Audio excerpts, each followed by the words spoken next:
Hi, let us understand how to create Tomcat server as a part of NetBeans IDE.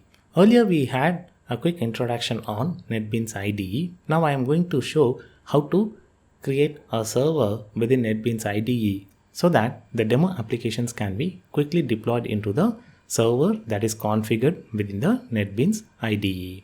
Already I do have the Tomcat extracted in a specific location, that is over here. I have the Tomcat 9 extracted in this specific location. Also, as a part of the environmental variable, I do have the configuration of Catalina home and Java home. So I do have Catalina home, that's the location where I have extracted the Tomcat, and the same thing will be used by the Catalina base as well. And I do have Java home configured to JDK 8. Now, as a part of the IDE, within the servers tab, I do have option called servers. I'm going to right click and select the option add server. That will provide me the option to add different type of servers like either Apache Tomcat or Glassfish or Payara. Now I'm going to select Apache Tomcat, say next. It's going to ask for the location where the server location is. I'm going to select the server and what should be the user that should be used to log into the manager and manager script roles. So I'm going to use a user Kumar and the corresponding password so that the configuration file, that is server.xml, will be configured automatically by this specific wizard. Now the server is configured. Let us go ahead and create a new web application. Let me say new project, and within the option I'm going to select Java with and a Java web application. As a part of the project I am selecting web application and the name of the web application, and I do have option to choose where the project should get stored and the location where the project files will be stored. Now I am going to select the server where this specific application should run. I have only one server, so that specific server will be listed over here. The version of Java Enterprise version to be used for this specific application I can go ahead and choose. I'm going to choose the latest version, Java EE 7. This is where the context path. As we discussed earlier, this is how the servlets or the container going to manage a group of servlets and they are going to share the information. Most of the time we will be having the same as the application name. In case if I want, I can go ahead and change this. In case if I wanted to add any additional framework, I can go ahead and add over here. For the time being, I am going to keep it very simple and not add any framework to it. So the project is getting created. Let it go ahead and create the project. I do have the application got created. The advantage of using the IDE is it's going to create all the record configurations and the folder structure automatically. So I'm going to have all the record sources as a part of source package. All the record libraries will get added as a part of the libraries, and within configuration.xml I will be having the record configuration files. Let me go ahead and create a new servlet. Right click the project. As a part of the new option I can select servlet. It's going to ask the name of the class.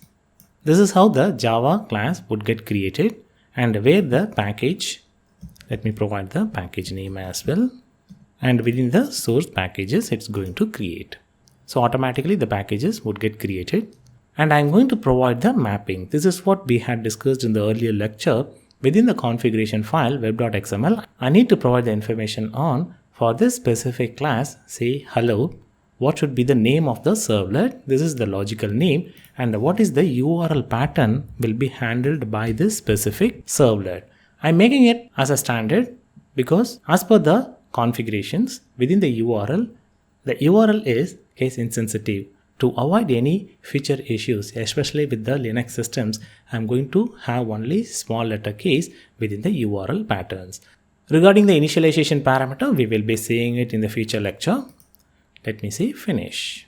As a part of the project, web.xml got created as well as the Java file that we had provided as the configuration, it got created. So we do have say hello, and by default that is extending HTTP servlet. Now let us go ahead and do the required configurations for the first servlet to work. Within the index.html, I'm going to have a small link. I have added a link with a reference say hello. So automatically it is going to add this specific term as a part of the URL, and here will be added as a link. And within web.xml, let me get into the pages. As a part of the welcome file, I am going to add index.html.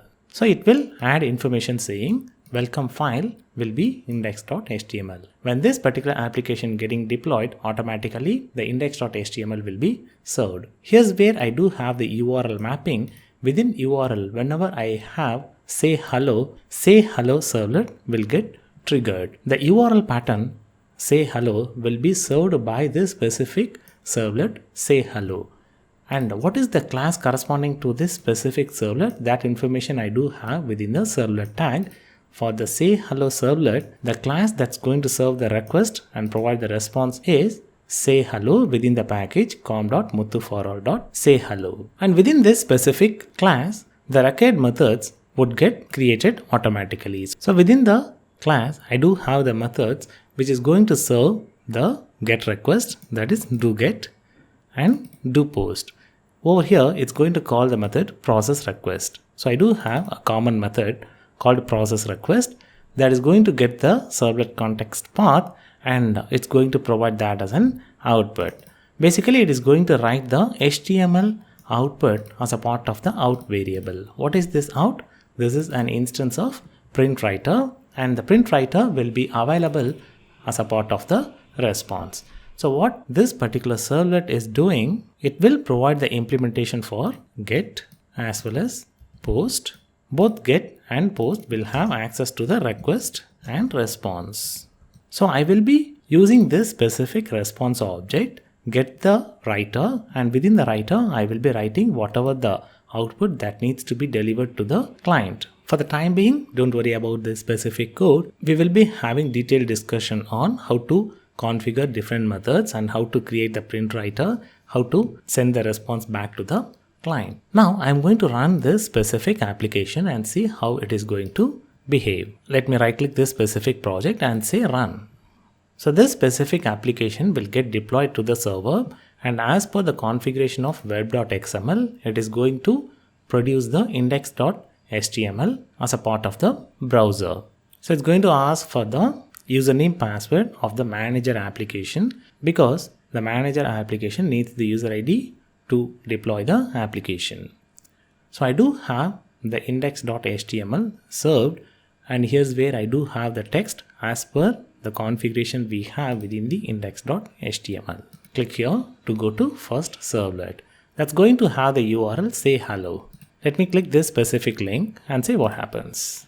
So it's going to provide or print the servlet context. The context that we have configured is Tomcat servlet demo 1.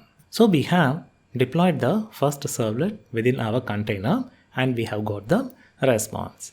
So in a quick summary, we have created the Tomcat server, configured it, and created a sample application, deployed the application, and ran the application as a part of the server configured within the IDE, and got the response from the servlet.